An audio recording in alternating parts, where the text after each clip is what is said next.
দেখুন, দীর্ঘদিন ধরে আশা কর্মীরা প্রতারিত, নিষ্পেষিত। আমরা শুধু তাদের কাছে একটা আবেদনই জানাচ্ছি, আর কয়েকটা মাস অপেক্ষা করুন।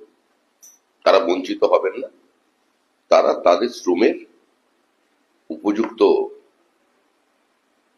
পারিশ্রমিক পাবেন এবং তাদের সম্মান সুরক্ষিত থাকবে।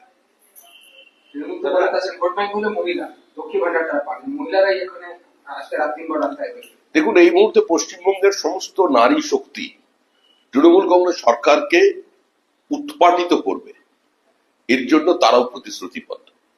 শুধু আশা অঙ্গনওয়াড়ি কর্মী নন, পশ্চিমবঙ্গের সমস্ত যারা মহিলারা আছেন তারা আজকে এই সরকারের শেষ দেখতে চান। কারণ কোনো মূল্যে তারা তাদের পরবর্তী প্রজন্ম এবং বর্তমান প্রজন্ম যেভাবে ধ্বংসের দিকে এগিয়ে যাচ্ছে সেটা থেকে তাদের রক্ষা করতে চান। মা তার সন্তানকে কাছে পেতে চায়, ঘরের ছেলে ঘরের ভাত খাবে, উপযুক্ত কর্মসংস্থান যোগ্যতা অনুযায়ী বাংলার মাটিতে তৈরি হবে। এই লক্ষ্য রেখে পশ্চিমবঙ্গের মহিলারা এই নির্বাচনে তৃণমূল কংগ্রেসকে বিদায় দেবে।